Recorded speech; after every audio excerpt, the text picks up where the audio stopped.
Hello बच्चों। तो आज हम डिस्कस करने वाले हैं how to develop the induced EMF by the और हम कह सकते हैं methods of generating the induced EMF. Means किस किस तरह से हम लोग इंड्यूस्ड ईएमएफ को जनरेट कर सकते हैं। इससे पहले के लेक्चर्स में हम लोगों ने कुछ पढ़ा भी है, जैसे हमने पढ़ा था मोशनल ईएमएफ क्या है, मोशनल ईएमएफ लॉरेंट्ज फोर्स की हेल्प से कैसे जनरेट किया जा सकता है। यानी मोशनल ईएमएफ का कॉन्सेप्ट हमने दो तरह से पढ़ा था, एक चार्ज के मोशन की तरह से और दूसरा मोशन से।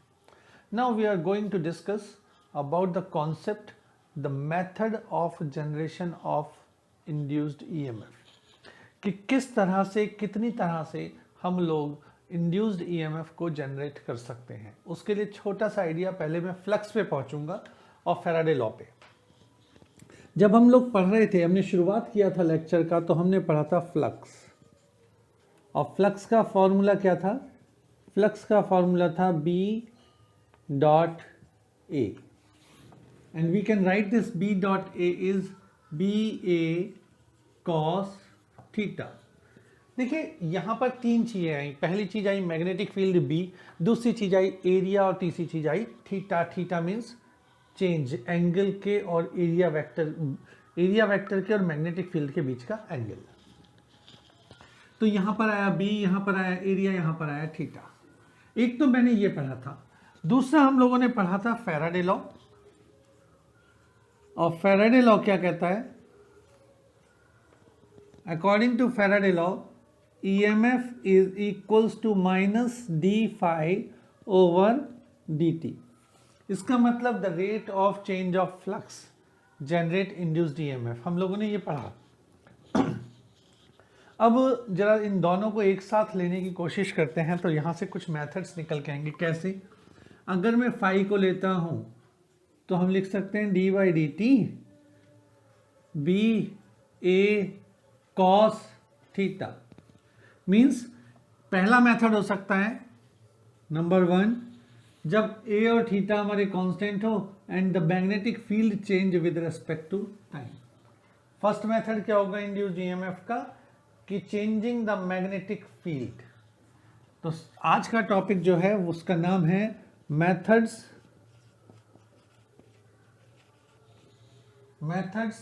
Of generating induced EMF. और इसमें आप लोगों ने अभी मैंने जो बताया, पहला क्या बताया कि पहला मेथड हो सकता है by changing the magnetic field with respect to time. पहला मेथड है by changing the magnetic field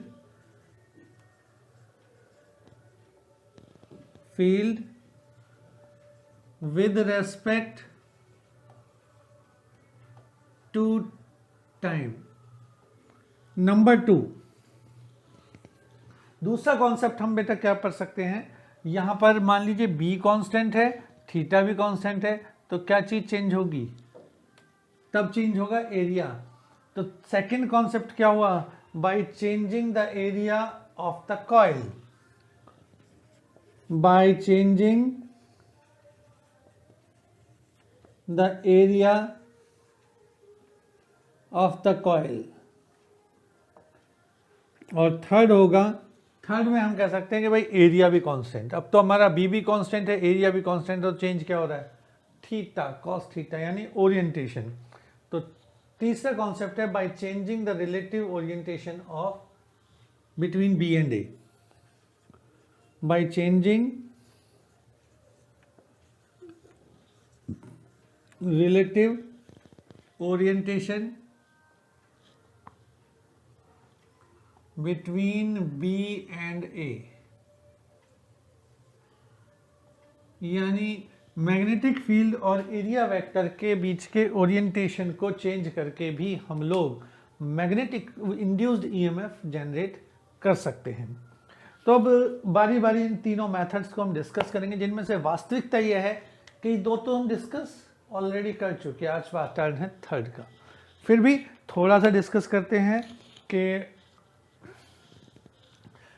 कैसे कैसे हमने किया, तो by changing the magnetic field with respect to time. सबसे पहला कॉन्सेप्ट है, तो इसे हम पहले कॉन्सेप्ट में पढ़ चुके हैं कि मैग्नेटिक फील्ड कैसे चेंज करके हम लोग कर सकते हैं। थोड़ा सा आइडिया देता हूँ जो आपको याद आ जाएगा, रिकॉल हो जाएगा कि आखिर कहाँ पढ़ा। तो आपको याद होगा कि हमने जो फैराडे एक्सपेरिमेंट किए क्या थे, कि एक कॉइल लिया और इस कॉइल के पास मैग्नेटिक फील्ड को हमने मूव कराया। ये कॉन्सेप्ट पढ़ा था हमने कि by the motion of bar magnet towards the coil, by the motion of bar magnet away from the coil, bye changing the current in the coil. कोई सा भी कॉन्सेप्ट ले लीजिए आप, चाहे करंट चेंज कीजिए, बार मैग्नेट को coil को मैग्नेट की तरफ मूव कराइए या मैग्नेट को कॉइल की तरफ। तो हम कैसे कर सकते हैं इसको, we can generate the induced EMF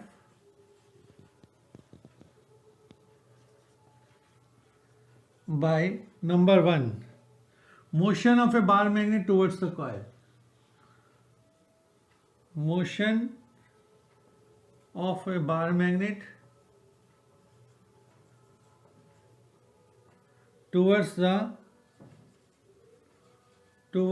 or away the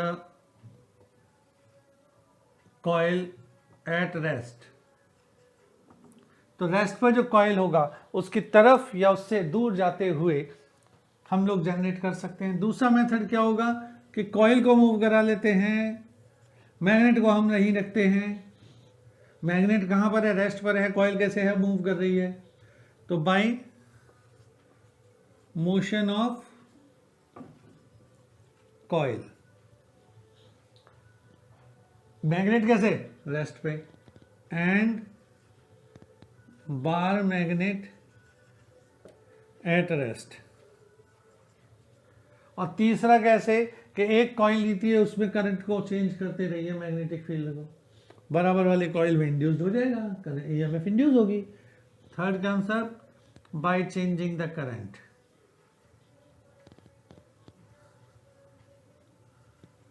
तो ये वाला कॉन्सेप्ट जो हम पहले पढ़ चुके हैं, this is used as a by changing the magnetic field.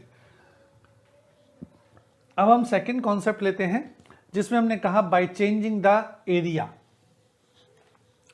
देखिए एरिया वाला कॉन्सेप्ट भी हम लोग कर चुके हैं, जिसको मैं अब नाम देता हूं मोशनल ईएमएफ। मोशनल ईएमएफ में हमने क्या किया, एक रेल लिया, उस रेल के ऊपर एक कंडक्टिंग रॉड को मूव कराया, जिसके कारण एरिया लगातार चेंज हुआ और उस कारण से उसके अंदर करंट जनरेट हुआ, इंड्यूस्ड ईएमएफ जनरेट हुआ। तो वो था मोशनल ईएमएफ। तो सेकंड था बाय चेंजिंग द एरिया। और क्या आया इस बाय चेंजिंग द एरिया में, हमने कहा ये एक रेल है and this rail is present in a magnetic field। ये रेल इस मैग्नेटिक फील्ड के अंदर है और इस पे एक रॉड मूव कर रही है इस डायरेक्शन में। तो जैसे कि आप पढ़ चुके हैं, हमने पढ़ा, हम डिस्कस कर चुके हैं कि मैग्नेटिक फील्ड में ये एरिया को चेंज करती है और ईएमएफ कितना जनरेट हुआ था, BLV। तो ये क्या था, this is the EMF induced by the changing of area, जिससे एरिया से चेंज होने के कारण ये जनरेट हुआ। Now the third one is, जो आज हम अब डिस्कस करने वाले हैं और अब तक डिस्कस नहीं किया, that is by the changing of relative orientation.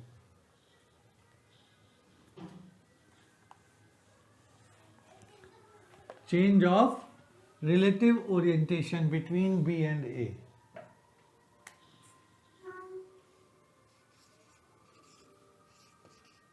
By change of relative orientation between B and A। अब अगर मैं इस चीज को हम लोग डिस्कस करेंगे तो हम मानते हैं ये कंसिडर करना पड़ेगा कि एक यूनिफॉर्म मैग्नेटिक फील्ड में एक कॉइल है जो लगातार रोटेट कर रही है। तो for this let us consider a coil, rectangular coil PQRS in a uniform magnetic field. Let us consider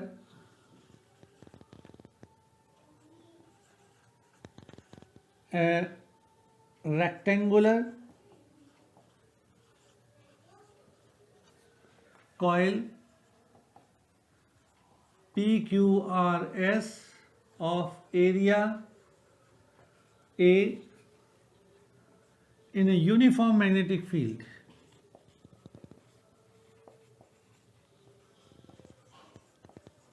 Magnetic field B, magnetic field B पे वो मोशन, मतलब एक कॉइल है जिसका एरिया है ए और वो यूनिफॉर्म मैग्नेटिक फील्ड में है जो कि रोटेट कर रही है, अपनी जगह पर घूम रही है। और रोटेशन कैसे कर रही है? With angular speed omega. मान लीजिए ये किसका बी है, यूनिफॉर्म मैग्नेटिक फील्ड, और एक कॉइल है कुछ इस तरह से,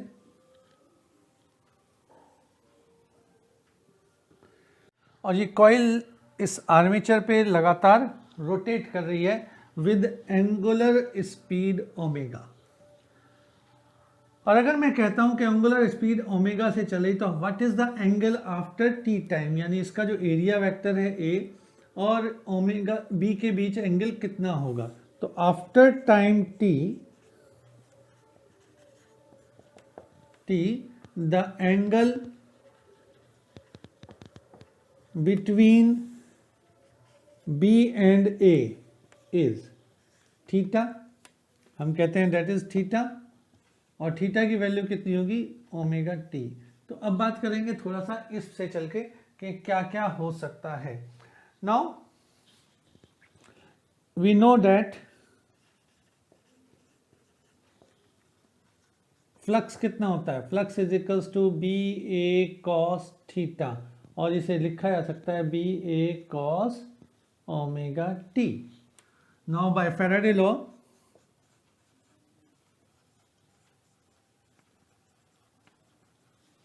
फैराडे लॉ क्या कहता है कि EMF is equals to minus D phi by D T, और फाई की वैल्यू रख दीजिए minus D Y D T B A cos omega T. देखो बेटा, बी और ए कांस्टेंट है, कॉस ओमेगा टी का डिफरेंशिएट हमें करना है, दैट इज माइनस बी ए, और कॉस ओमेगा टी का डिफरेंशिएशन होगा माइनस साइन ओमेगा टी। तो यहां से आप देख रहे हैं EMF की वैल्यू कितनी आई? EMF की वैल्यू आई B A omega sine omega T. अब अगर यहां पर नंबर ऑफ टर्न्स है n number of turns in the coil, तो टोटल EMF कितना हो जाएगा? n B A omega sine omega T. So if there are n number of turns in the coil,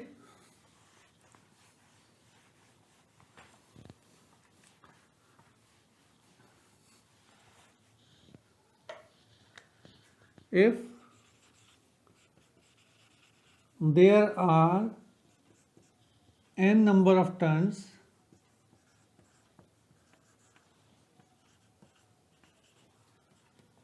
in the coil के अंदर n number of turns हैं, then क्या होगा? EMF is E, that is equals to n b a omega cos sin omega t।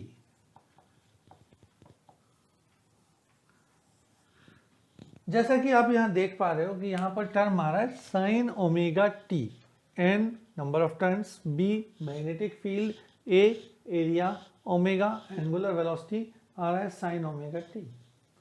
अब ये sign की value t के साथ चेंज होती चली जाएगी, और कहीं पर ये मैक्सिमम होगा, कहीं पर ये मिनिमम होगा। तो कैसे कैसे चेंज होगी, एक बार जरा इसे डिस्कस करते हैं। तो सबसे पहले लेते हैं at t is equals to 0। अगर t 0 है तो क्या होगा, EMF is equals to NBA omega sine 0, this is equals to 0। तो बड़ी सिंपल सी बात है कि शुरुआत में t इज इक्वल्स टू 0 पर EMF भी 0 होगा। अब अगर मैं कहता हूं at t is equals to t/4 where capital T is the time period of rotation. Here capital T मैंने क्या कहा, capital T is the time period of rotation. तो सिंगल रोटेशन का टाइम पीरियड आ गया कैपिटल T। तो small t is equals to t/4। EMF की value कितनी आएगी, NBA omega sine omega into t/4। और ओमेगा को हम लिख सकते हैं, आपको पता है लिखते हैं 2π/t। तो मैं यहाँ पर 2π/t पहले ही लिखे दे रहा हूँ। t से t गया, 2 से 4 गया, 2 times this is NBA omega sin π/2 and this comes out to be NBA omega. तो ये हमारी मैक्सिमम वैल्यू आ गई। ये क्या है, मैक्सिमम वैल्यू।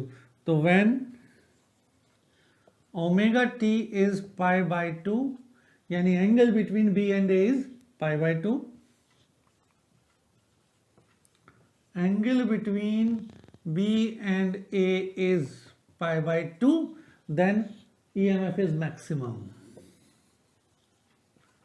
EMF कितना होगा, मैक्सिमम होगा, और इसकी वैल्यू होगी NBA omega, NBA omega. Third point लेता हूं मैं, when t is equals to t/2। जब t/2 होगा तो EMF हो जाएगा हमारा NBA omega sign 2π/t into t/2। ये हो जाएगा NBA ओमेगा साइन पाई, और साइन पाई की value 0, then this is again 0। देखिए यहां तक आने के बाद अब हम चलते हैं इससे आगे की तरफ। तो नेक्स्ट आएगा t is equals to 3t/4। 3t/4 पे क्या होगा, NBA omega sign 2π/t into 3t/4। t से t कैंसिल हुआ, 2 से ये कैंसिल हुआ 2 टाइम्स, ये हो गया NBA omega sign 3π/2। then 3π/2 is -1, so this comes out to be minus NBA omega. Value देखिए यहां पर भी NBA ओमेगा, यहां भी NBA omega, but here is positive, here is negative, तो साइकिल चेंज हो गई। अब t is equals to t। जब मैंने इसे t किया, ये क्या आएगा, EMF is NBA omega sign 2π/t into t। t से t कैंसिल हो गया, साइन 2π की वैल्यू 0। तो यहां पर आप देख रहे हो क्या क्या आता है। इसको मैं टेबुलर फॉर्म में करता हूं, टेबल बना देता हूं एक छोटी सी। कैसे कि जब हमने स्मॉल t की वैल्यू 0 की, t की वैल्यू 0, EMF आ गया 0, t वैल्यू हुई t/4, EMF हुआ maximum NBA omega,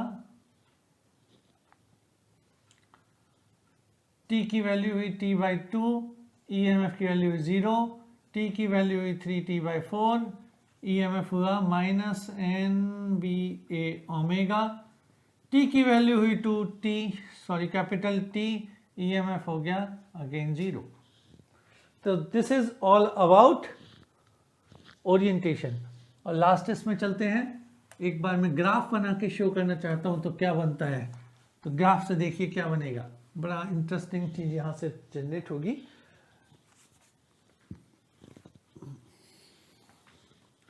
hair origin 0, इस एक्सिस पर स्मॉल टी है तो और यहाँ पर आया एन बी ए ओमेगा ये ई एम एफ, यहाँ minus N B A omega, तो वेव पहले चली एन बी ए ओमेगा, फिर आया 0, फिर आया minus N B A omega, फिर आया 0। This is t by 4, t by 2, 3t by 4 and t। और ये आपको अगर ध्यान आ रहा हो तो ये किस चीज़ का कर्व है? This is the curve of alternating current AC। तो यहाँ से एक छोटा सा आइडिया भी जनरेट होता है कि AC को जनरेट करने के लिए भी हम ये मेथड यूज़ करते हैं। कौन सा? Rotation of coil between a uniform magnetic field. Next lecture में हम लोग डिस्कस करेंगे एडी करंट। आज अभी तक यहीं पर। Okay, all the best.